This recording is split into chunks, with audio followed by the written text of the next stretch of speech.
Promuovere la cultura ambientale e la conoscenza degli habitat montani, acquisendo una formazione sulle tecniche di orienting, favorendo stili di vita e comportamenti ispirati ai principi di legalità. Sono gli obiettivi del progetto Dalla parola ai fatti, che ha appassionato circa 60 alunni delle quinte classi dei corsi A, B e C del Plesso Lauricella dell'Istituto Comprensivo Agrigento Centro, diretto da Anna Rita Cassaro. Questo progetto è un progetto che è stato finanziato ha avuto un finanziamento regionale che normalmente viene destinato ai progetti che vertono sulla legalità, e noi abbiamo preferito curvare questa legalità tenendo conto di quelli che sono gli aspetti della quotidianità e della vita di ogni giorno, considerata anche l'età dei ragazzini, e quindi abbiamo cercato di coniugare l'aspetto del gioco, dell'esplorazione dell'ambiente con quello che è il rispetto dell'ambiente, e quindi tutto ciò che concerne appunto il rispetto delle regole che poi vengono codificate in leggi e norme. L'iniziativa, finalizzata all'acquisizione della capacità di orientarsi, si è articolata in diversi momenti: lezioni frontali in classe ed attività all'aperto sotto l'attenta guida dell'ingegnere Adriano Madonia dell'Associazione Oros di Cammarata.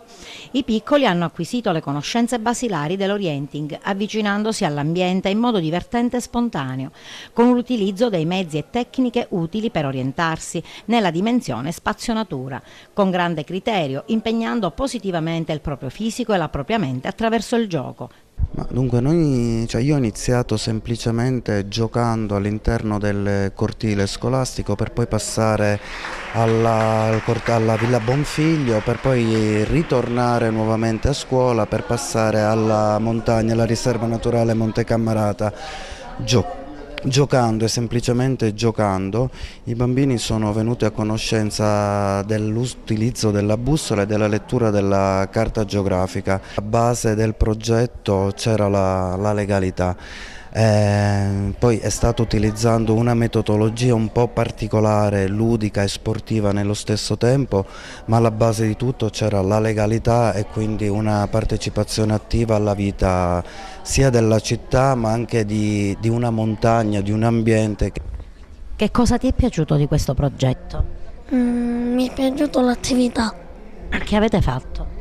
Ci siamo orientati e abbiamo approfondito la nostra cultura sull'orienting. Cosa avete studiato in classe? In classe abbiamo studiato i punti cardinali e così abbiamo potuto orientarci nel modo migliore. Ti sei perduta tu quando siete andati nella riserva? Sinceramente una volta, poi mi sono ritrovata subito con la cartina. Come hai fatto a ritrovare la strada giusta? Trovando il nord. Quanto ti è piaciuto questo gioco, questo progetto? Molto. Perché? Perché abbiamo imparato ad orientarci e abbiamo approfondito la nostra cultura. Che strumenti avete usato? Bussola e la carta di orientamento.